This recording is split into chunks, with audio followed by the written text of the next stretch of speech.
ఎక్కడైతే తీవ్రంగా బాధపడినప్పుడు అణచివేతకు గురైనప్పుడు ఓటు అనే ఆయుధంతో పులివెందల ప్రజలు రాష్ట్ర వ్యాప్తంగా దేశవ్యాప్తంగా కూడా ఆ అణచివేతకు గురి చేసిన వ్యక్తులకు వ్యతిరేకంగా ఓటు వేసి మంచి సంకేతం పంపించినారు.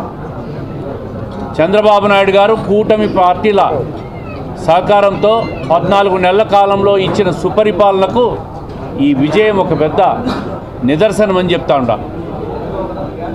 ఏదైతే 40 సంవత్సరాలుగా ఏకపక్షంగా ఓట్లు వేసుకొని నామినేషన్లు కూడా వేయకుండా భయభ్రాంతులు గురి చేసిన సందర్భంలో పులివెందల ప్రజలు ఈరోజు సంక్షేమానికి, అభివృద్ధికి, మౌలిక సదుపాయాల కల్పనకు ఈ ప్రభుత్వం చేస్తున్న కృషిని ఒక విశ్వాసంతో, నమ్మకంతో మాకు ఓట్లేసి తెలుగుదేశం పార్టీ అభ్యర్థి లతారెడ్డి గారిని గెలిపించినందుకు ప్రతి ఒక్కరికి కూడా కృతజ్ఞతలు తెలియజేస్తూ ఉంటా.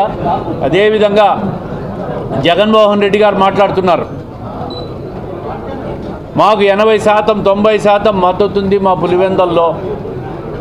రాష్ట్రంలో అధికారాన్ని దుర్వినియోగం చేసి పోలీసులు అడ్డం పెట్టుకొని గెలిచారు, రిగ్గింగులు చేసుకున్నారని చెప్పి తెలుగుదేశం పార్టీ మీద మాట్లాడుతున్నారు. నేను ఈ సందర్భంగా ఒకటే చెప్తా ఉంటా, మీకు 80% 90% మద్దతు ఉంది కదా, మరి మీరు ఎటు అసెంబ్లీకి పోవడం లేదు, మీరు రాజీనామా చేసి ఉప ఎన్నిక వస్తే మీరు కోరిన విధంగా కేంద్ర బలగాలతోనే ఉప ఎన్నిక జరిపిస్తాం, ఈ సవాళ్ళను మీరు స్వీకరించండి అని చెప్పి నేను కోరుతా ఉంటా. అంతే తప్ప ఓటమికి సాకులు ఎత్తుక్కుంటూ ఎన్నికలను బాయ్కాట్, కౌంటింగ్ బాయ్కాట్, లాస్ట్కు పాలిటిక్స్ నుంచి మీరు బాయ్కాట్ చేస్తే ఈ రాష్ట్రం సుభిక్షంగా ఉంటుందని చెప్పి జగన్మోహన్ రెడ్డి గారి హితవు చెప్తా ఉండా.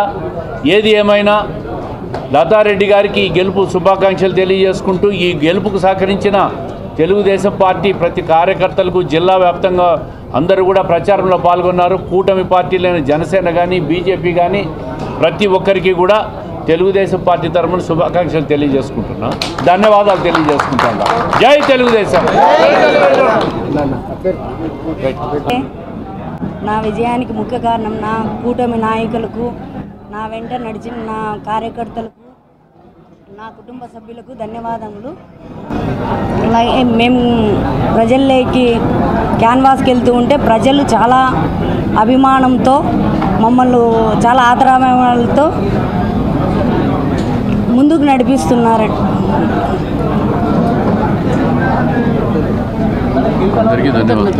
కృతజ్ఞతలండి.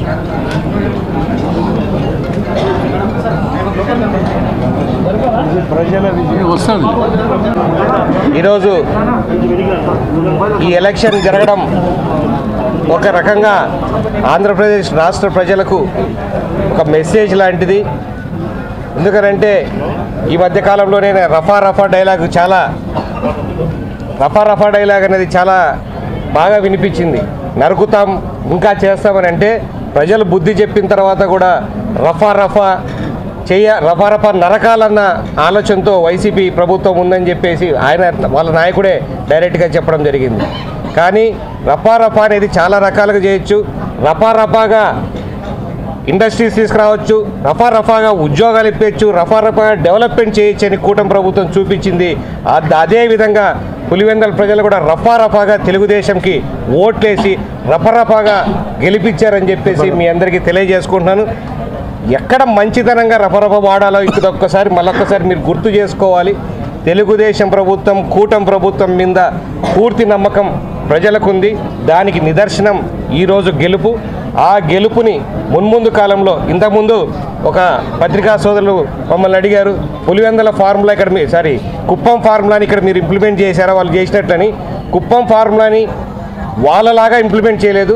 కుప్పంలో ఏ రకంగా తెలుగుదేశం ప్రభుత్వం డెవలప్మెంట్ చేసిందో అదే ఫార్ములా పులివెందల్లో కూడా అదే ఫార్ములా ఇంప్లిమెంట్ చేస్తాం. కుప్పం ఫార్ములాని డెవలప్మెంట్ రూపంలో ఇక్కడ ఇంప్లిమెంట్ చేస్తామని చెప్పి అందరికీ తెలియజేస్తాం. మరొక్కసారి ఈ ఎలక్షన్కి సహకరించినటువంటి మీడియా మిత్రులందరికీ, తెలుగుదేశం కార్యకర్తలందరికీ, ప్రతి ఒక్కరూ కష్టపడినందరికీ ధన్యవాదాలు తెలియజేసి, ఎందుకంటే నేను కూడా కొంచెం యాక్టివ్గా పార్టిసిపేట్ చేసినాను. నాతో పాటు తిరిగిన ప్రజలందరికీ కూడా ధన్యవాదాలు తెలియజేసుకున్నాను. Thank you very much.